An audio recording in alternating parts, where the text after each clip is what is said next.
Hi everyone, Poonam here. Welcome to Rasoi Bihar की।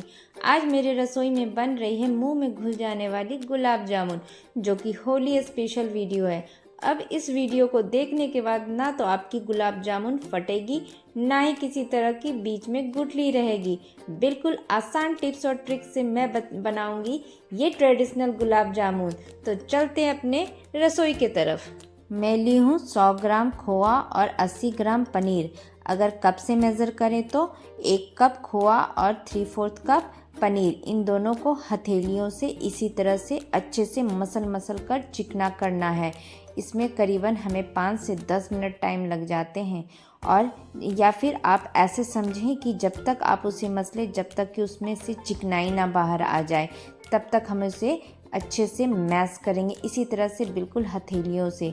जब ये चिकनाई छोड़ने लगेगा फिर हम डालेंगे इसमें 1.5 टेबल स्पून मैदा और फिर दोनों को अच्छे से मिक्स करके इसी तरह से हाथ से फिर से हम मसल के चिकना कर लेंगे। आपने मेरा हाथ देखकर बिल्कुल क्लीन हो गया बिना धोए ही। अब इस तरह से छोटे छोटे पेड़े लेके इसका हम बॉल बनाएंगे। और जब हम बॉल बनाएंगे तो इसमें किसी तरह का कोई क्रैक्स नहीं होना चाहिए। बिल्कुल बॉल एकदम चिकना स्मूथ बनकर रेडी होगा।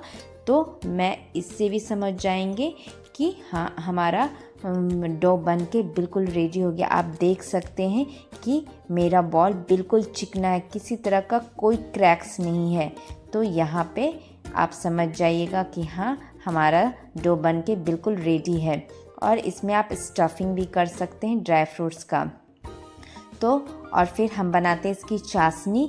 तो मैंने यहाँ पे 1 कप चीनी ली हूँ और 3/4 कप पानी। और बस इसको किसी तरह का कोई तार नहीं बनाना है, बस बॉईल करना है। चीनी जैसे ही घुलेगा और आप इस तरह से उंगलियों के बीच में जब चाशनी को देखोगे तो बस एक स्मूथ टेक्सचर लगेगा, चिपचिपा सा। तो बस समझ जाना हमारा चाशनी बनकर रेडी हो गया है।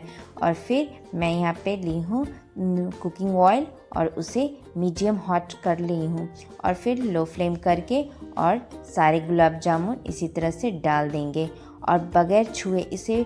एक यहाँ पे ज़रूरी टिप्स ये है कि आप इसमें कलछी बिल्कुल ना लगाइएगा, नहीं तो आपका गुलाब जामुन बिखरने का डर रहेगा।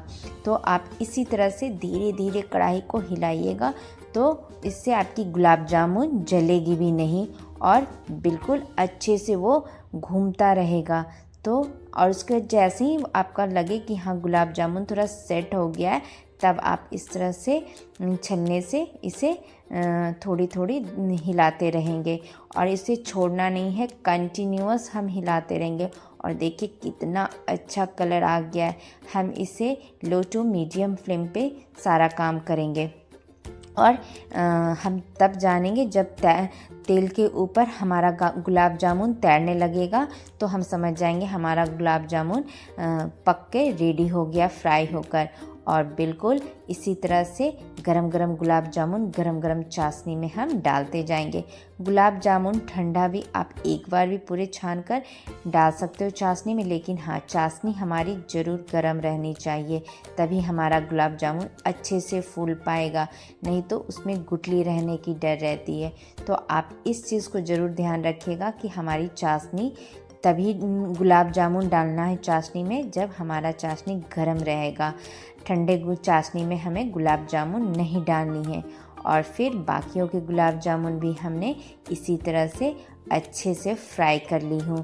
पहले हमने तेल में डाला और इसे बगैर छुए ही तेल को, कढ़ाई को हल्के हल्के हिलाई और फिर बस उसके बाद पलटा लगा के इसे अच्छे से फ्राई कर ली हूँ बगैर छोड़े ही। आप इसे छोड़ नहीं दीजिएगा डाल के, नहीं तो ये फट से जल जाएगा, क्योंकि ये मावे का गुलाब जामुन है। और बस गर्मा गर्म इस तरह से डालेंगे और हाफ एन आवर या 1 घंटे के लिए छोड़कर और बस गर्मा गर्म गुलाब जामुन इंजॉय कीजिए। फिर क्यों लाना, देखो कितना सॉफ्ट है।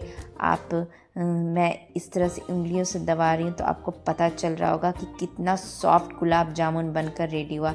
मैं आपको इसे काट कर भी दिखाती हूँ, आप देख सकते हो कोई किसी तरह का कोई गुठली नहीं है हमारे गुलाब जामुन के बीच में। बिल्कुल बाजार जैसा हलवाई स्टाइल में गुलाब जामुन बनकर रेडी हुआ है। तो मैं इसे गार्निश कर रही हूँ कुछ आलमंड और पिस्ता से। तो बस आप बनाइए, खाइए, इंजॉय कीजिए और इस त्यौहार में अपने घर पे ही गुलाब जामुन बनाइए, इंजॉय कीजिए। Okay, tata, bye bye.